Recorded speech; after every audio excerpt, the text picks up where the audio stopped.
Welcome back to Bar and Brewery. Today we're talking malt and we're talking milling. First thing you need to know is that barley actually has to go through a separate process to become malt. And you can't just take barley, say off a farmer's field, put it through your mash tun and expect to make beer. Most breweries do not do the malting process in-house. This is done elsewhere, and I'd love to show you that process because there's some great local malt houses, smaller guys in Alberta doing a great job. But that'll be another day. For today, we're going to discuss why you need to take your malt and mill it. Okay, and if you need any help deciding on your recipe on what to do, we have a previous video on this. It's called The First Recipe You Should Make. Go check it out. Okay, you need to mill your malt because barley has a husk on it.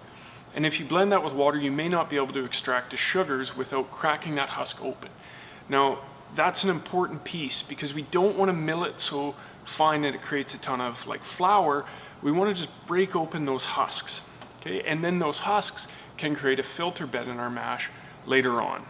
If we mill too much, we'll create what essentially is flour. That's all this powdery stuff here. And when you combine that with water, you're gonna have dough. And you really don't want that because dough is not water permeable. And then when you go to do your mash, you won't actually be able to get your wort out. And that's what's called a stuck mash. And trust me, that really sucks. But if the gap on your mill is too wide, what you end up with is some grains making it through the rollers without being crushed. Now what this will do is it'll require a lot more barley to actually hit your sugar content in your kettle, and you're just being less and less efficient. This here is roughly what you should be aiming for. Is you can see kind of the white inside of the barley broken open so it can be extracted, all these sugars, but the husks are still mostly intact. Mills really are a simple machine. In essence, it's just two rollers spinning and crushing grains between them. And the gap between the rollers is how you control what your crush or your mill produces. Okay, so you want to get to that fine space that we showed earlier where your husks are still intact, but no barley's making it through and you don't have too much flour. Now keep in mind, it's not perfect. You're always gonna have a bit of both, of barley kernels or grains making it through without being crushed and some powder. But you need to hit that sweet spot. Now most mills are just two rollers, and the one behind me is as well.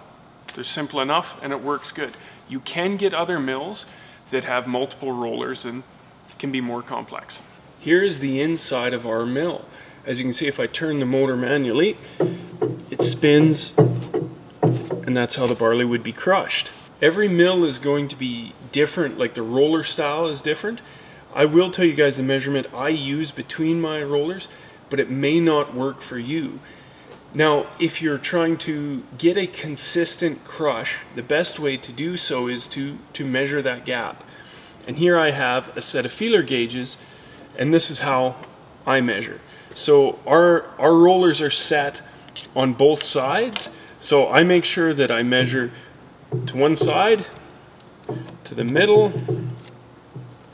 and the other side. And I can see it's all consistent. The measurement we use is 0.059 thousandths of an inch. It is important to check the gap between your rollers consistently. This could be every 6 months or a year. But one thing to keep in mind with a machine like this is it's going to cause a lot of vibration, and even the home style ones run by a drill will cause a lot of vibration, and that can get you out of your presets. So make sure you're checking it so that you don't end up with too much powder or too much grain making through your mill. There you go. This should get you started milling your first recipe. If you like the advice we're giving or you think it's useful, please leave a like and subscribe. We've got more videos coming with more detailed tips on brewing. If you like the merch, check out hawktailbrewery.com, and until next time.